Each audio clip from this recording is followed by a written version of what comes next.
नमस्कार. आज आपण बाजाराचा मागच्या आठवड्याचा एक सखोल आढावा घेऊया. म्हणजे नेमकं काय घडलं, तेजी होती की मंदी आणि पुढे काय दिशा असू शकते यावर बोलू. सुरुवात करूया शुक्रवार 4 जुलैच्या आकड्यांपासून. सेन्सेक्स बंद झाला 83,432.99 वर, म्हणजे साधारण 193 अंकांची वाढ. आणि निफ्टी 50 पण 25,461 वर स्थिरावला, तोही 55 अंकांनी वर गेला. म्हणजे वरवर बघता तर तेजी दिसली शुक्रवारी. हो, आकडे तर तेच सांगतात. पण दिवसभरातली अस्थिरता खूप जास्त होती. बरोबर. दिवसभरात सेन्सेक्समध्ये जवळपास 462 अंकांची चढउतार होती. हे कसं काय? म्हणजे एकीकडे बाजार वर बंद होतोय आणि दुसरीकडे एवढी अस्थिरता. अगदी याचंच विश्लेषण महत्त्वाचं आहे. काही क्षेत्रांनी, जसं तुम्ही म्हणालात, फायनान्स, IT, तेल आणि गॅस यांनी बाजाराला सावरलं. हो. पण त्याचवेळी दुसऱ्या बाजूला मोठी पडझड पण झाली. हो ना. ट्रेंडचा शेअर तर 11.9% कोसळला. खूप मोठी घट आहे ही.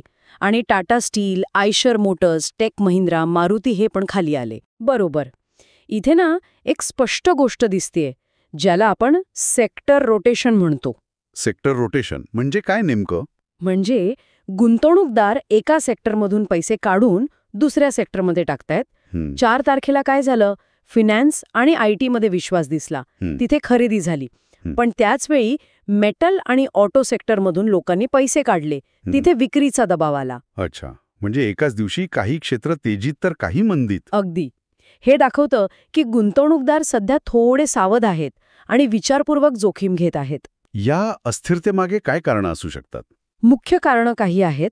एक तर 9 जुलैला येणारी अमेरिका-भारत व्यापार कराराची अंतिम मुदत, याची चिंता बाजारावर स्पष्ट दिसतीये. हो, ती डेडलाईन जवळ येतेय. दुसरं म्हणजे सेबीने जेन स्ट्रीट म्हणून एक कंपनी आहे, त्यांच्यावर कारवाई केली आहे. त्याचेही पडसाद आहेत. आणि तिसरं म्हणजे अर्थातच जागतिक संकेत.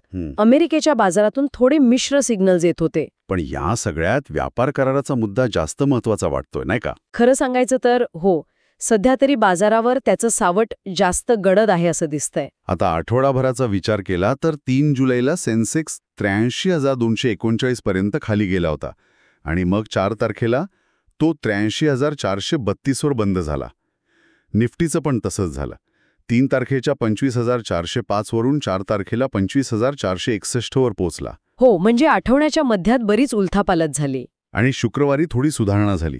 मग शनिवार रविवार सुट्टी, म्हणजे बाजाराला एक प्रकारचा पॉज मिळाला, विचार करायला वेळ मिळाला. हो, त्याला स्ट्रॅटेजिक पॉज म्हणता येईल. पण मग आता पुढे काय? सोमवार म्हणजे 7 जुलैला बाजार उघडेल तेव्हा काय अपेक्षित आहे? कशावर लक्ष ठेवायला हवं? बरोबर. सगळ्यात महत्त्वाचं म्हणजे त्या व्यापार करारासंबंधीच्या बातम्या. 9 जुलैची डेडलाईन आहे. त्यामुळे त्याआधी आणि नंतर बाजारात प्रतिक्रिया येऊ शकते. म्हणजे करार झाला तर तेजी, नाही झाला तर दबाव वाढू शकतो. हो.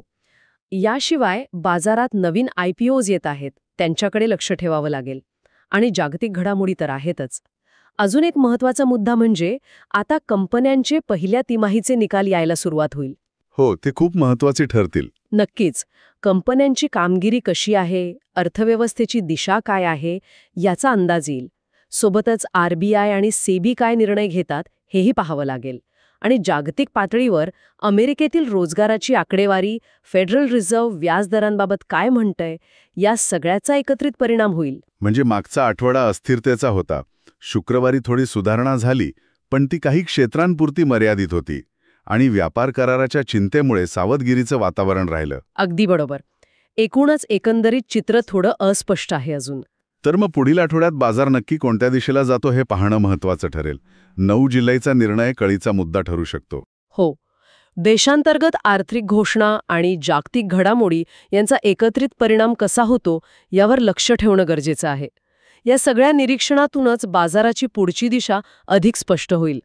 पण एक विचार करण्यासारखा मुद्दा आहे. काय? ही जी अस्थिरता आपण पाहतोय ती फक्त तात्पुरती प्रतिक्रिया आहे की कोणत्या तरी मोठ्या बदलाची सुरुवात, यावर लक्ष ठेवायला हवं.